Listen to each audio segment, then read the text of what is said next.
سلام على عباده الذين اصطفى أما بعد فأعوذ بالله من الشيطان الرجيم بسم الله الرحمن الرحيم وما أرسلناك إلا كافة للناس بشيرا ونذيرا صدق الله العلي العظيم. ہو لاکھوں سلام اس آقا پر، ہو لاکھوں سلام اس آقا پر، دل لاکھوں جس نے جوڑ دیے، دنیا کو دیا پیغام سکون، انسانوں کے رخ موڑ دیے. کیا کیا نہ دیا اس محسن اعظم نے دنیا کو، اے صادق کہیں راہ دی کہیں موڑ دیے. حضرات سامعین اکرام، طلباء نظام، برادران اسلام اور حضرات علماء کرام، میں آج کے اس پر رونق اجلاس عام میں سیرت نبوی صلی اللہ علیہ وسلم کے متعلق کچھ عرض کرنا چاہتا ہوں، اس امید کے ساتھ کہ میری باتوں کو بغور سنا جائے کہ جب اسلام فاران کی چوٹی سے پھیلنا شروع ہوا تو باطل پرستوں میں کھلبلی مچ گئی. ساری طاقت و قوت، دل اور دماغ نور اسلام کے بجھانے میں صرف کرنے لگے. راستے میں کانٹے بچھا کر، پتھروں سے دبا کر، تپتی ہوئی زمین پر سلا کر، پھانسی کے پھندوں پر چڑھا کر، گھر بار اجاڑ کر جناب نبی کریم صلی اللہ علیہ وسلم کی آواز کو دبانے کی کوشش کرنے لگے. مگر حق کی آواز، اس کلمہ توحید لا الہ الا اللہ محمد الرسول اللہ کی آواز روز بروز بڑھتی جا رہی تھی. کسی کے اندر کوئی طاقت نہ تھی کہ اس آواز کو دبانے کی کوشش کر سکے. حضرات، سن 7 نبوی محرم کا مہینہ ہے کہ مکہ کے تمام لوگوں نے مل کر ایک میٹنگ کی. ابو جہل کی تقریر میں پوری قوم کو للکارا اور کہا کہ غیور عربو، جس کو ہم بچے کا کھیل سمجھ رہے تھے، وہ آج ہمارے دین اور عزت و آبرو کے لیے طوفان بن چکا ہے. جس دین کا چرچا محمد کر رہے تھے، ان کے ماننے والوں کی تعداد روز بروز بڑھتی جا رہی ہے. ہمارے خداؤں کی توہین کی جا رہی ہے، جھٹلایا اور ٹھکرایا جا رہا ہے. اس لیے عرب کے بہادروں، اب پوری طاقت سے، قوت سے، ہمت سے آگے بڑھو، ورنہ وہ دن دور نہیں ہے کہ تم کو مکہ سے ذلیل و خوار ہو کر نکلنا پڑے گا. ابو جہل کی تقریر میں پوری قوم کو گرما دیا، ایک جوش ان کے اندر پیدا کر دیا. طرح طرح کی تدبیریں پیش کی گئی. تھوڑی دیر کے بعد ایک ہولناک تدبیر پاس ہوئی کہ محمد اور ان کے ماننے والوں کا بالکل بائیکاٹ کر دیا جائے. ان سے خرید و فروخت، سلام و کلام، لین دین بالکل بند کر دیا جائے. چنانچہ ایک اعلاننامہ لکھ کر خانہ کعبہ کی دیوار پر لٹکا دیا جاتا ہے. یہ پوری قوم کا فیصلہ ہے، اس کے خلاف کرنے کو کسی کو اختیار نہیں ہے. مسلمانوں کو شعب ابو طالب میں بند کر دیا گیا، راستے پر پہرے بٹھا دیے گئے. مسلمانوں میں جوان بوڑھے مرد عورتیں سب تھی. کھانے کے سامان دھیرے دھیرے ختم ہو گئے، درختوں کے چھالوں اور پتوں کو بھی ختم کر ڈالا. جوان بھوک سے چکرانے لگے، پھول جیسے بچے ماں کی گود میں تڑپنے لگے. سب سے پہلی گاٹی کا بچہ عقیل اچانک آنکھیں کھولتا ہے اور اپنی والدہ سے کہتا ہے کہ اماں مجھ کو بچاؤ ورنہ میں مر جاؤں گا، ورنہ میں مر جاؤں گا. ماں کے ضبط کا بندھن ٹوٹ جاتا ہے، وہ بے تحاشا اپنا سر زمین پر مارنے لگتی ہے.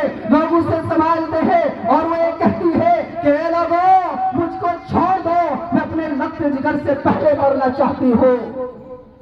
ارے دنیا والوں، ذرا سوچو تو صحیح، کیسی سنگین گھڑی تھی، کتنا بھیانک منظر تھا، لیکن مصطفیٰ کی رسالت کا انکار نہیں کیا.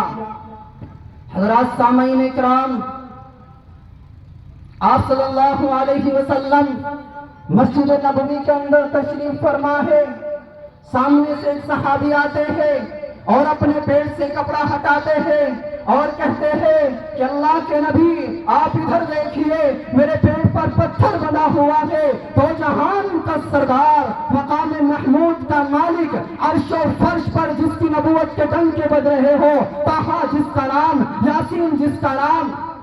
اب اپنے پیٹ سے کپڑا ہٹاتا ہے اور کہتا ہے کہ میرے صحابہ ادھر دیکھو، ادھر دیکھو، میرے پیٹ پر بھی 2 پتھر بندھے ہوئے ہیں۔ کیا میں تمہیں طائف کا واقعہ سناؤں؟ یہ محمد بن عبداللہ ہے، طائف کی وادی ہے، دشمن ظالم پیچھے سے پتھر برسا رہے ہیں۔ آپ صلی اللہ علیہ وسلم نے ان کو گالی نہیں دی تھی، آپ صلی اللہ علیہ وسلم نے ان کو برا بھلا نہیں کہا تھا، بس ان کو کہا تھا کہ اے لوگو قولوا لا الہ الا اللہ تفلحوا، اللہ کو ایک مان لو، قرآن کو سچا مان لو، مجھے وقت کا نبی مان لو، کامیاب ہو جاؤ گے۔ بجائے ظالموں کے قبول کرنے کے آپ صلی اللہ علیہ وسلم پر پتھروں کی بارش کی۔ یہ محمد بن عبداللہ ہے، راستے سے چلتے ہیں پھر گر جاتے ہیں، پھر کھڑے ہوتے ہیں، پتھر پیچھے سے آگے لگتا ہے، پھر چلتے ہیں، پھر گر جاتے ہیں، آپ بے ہوش ہو جاتے ہیں۔ زید بن حارثہ آتے ہیں، آپ کو اٹھاتے ہیں، ایک باغ میں پناہ لیتے ہیں۔ تھوڑی دیر کے بعد، کچھ لمحے کے بعد آپ صلی اللہ علیہ وسلم کو ہوش آتا ہے۔ آپ اللہ کی بارگاہ میں عرض کرتے ہیں اشکو الیک فقوتی وقلت حلتی وحوانی علی الناس، اے میرے اللہ، مجھے پیدا کرنے والے، زمین و آسمان کو بنانے والے، تو نے مجھے کن لوگوں کے حوالے کیا ہے جنہوں نے مار مار پتھر مجھے لہولہان کر دیا ہے، مجھے لہولہان کر دیا ہے۔ اتنا سننا تھا کہ آسمان سے ایک فرشتہ آتا ہے، کہتا ہے کہ آپ صلی اللہ کے نبی اجازت دے ان طائف کے درمیان رہنے والوں کو بیچ کر ہم قیمہ بنا دے۔ آپ صلی اللہ علیہ وسلم نے کہا کہ میں رحمت للعالمین بنا کر بھیجا گیا ہوں، اگر یہ لوگ نہ مانیں گے تو ان کے آنے والی نسلیں ضرور مانیں گی۔ میرے بھائیوں، یہی نبی ہوں گے جن کے آج ہم سنتوں کا مذاق اڑا رہے ہیں، داڑھی کو کٹا رہے ہیں، آپ صلی اللہ علیہ وسلم کی کھلم کھلا سنتوں کے جنازے نکال رہے ہیں۔ کل قیامت کا میدان ہوگا، نفسی نفسی کا عالم ہوگا، حضرت آدم علیہ السلام کہیں گے یا ربی نفسی نفسی، میری جان بچا، میری جان بچا۔ حضرت ابراہیم علیہ السلام کہیں گے یا اللہ تیری میری دوستی کا واسطہ، میری جان بچا لے، میری جان بچا لے۔ حضرت لوط علیہ السلام، اسحاق، یعقوب، ابراہیم سب سجدے میں گرے ہوئے ہوں گے، اللہ سے کہہ رہے ہوں گے یا رب نفسی، یا رب نفسی۔ حضرت عیسیٰ علیہ السلام کہیں گے یا اللہ میں اپنی ماں مریم کا بھی سوال نہیں کرتا، میری جان بچا لے، میری جان بچا لے۔ یا رب نفسی نفسی نفسی، اس نفسی نفسی کے عالم میں ایک طرف سے ایک آواز آئے گی یا ربی امتی۔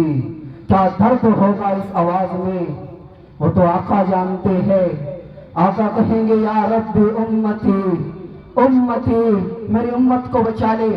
نظریں طواف کرے گی، نظریں دیکھے گی کہ آواز کس شخصیت کی ہے، نظریں پڑھتے پڑھتے جب پہنچے گی تو جہان کے سردار جناب نبی کریم صلی اللہ علیہ وسلم اپنی امت کے لیے جھولی پھیلا کر اللہ کے سامنے گرے ہوئے ہوں گے اور اپنی امت کے بارے میں سوال کر رہے ہوں گے یا ربی امتی، یا اللہ میری امت کو بچا لے، میری امت کو بچا لے۔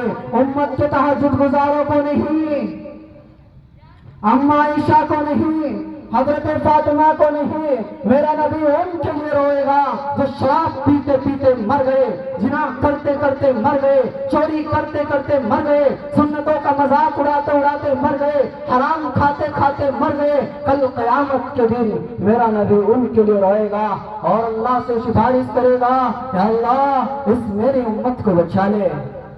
اور آج یہ امت سنتوں کا مذاق اڑا رہی ہے، آج یہ امت اس نبی کے طریقے سے ہٹ کر دوسرے طریقے پر جا رہی ہے۔ ارے تم کن کے طریقے کو اختیار کر رہے ہو، تم کدھر بھٹکے جا رہے ہو؟ یہ راہ ہدایت نہیں ہے بلکہ یہ تو راہ گمراہی ہے۔ تم جس طرف جا رہے ہو یہ تو شیطان ہے، نمرود ہے، یہ تو حامان کے چہرے ہے جو آج تم کو بھٹکا رہے ہیں۔ آپ صلی اللہ علیہ وسلم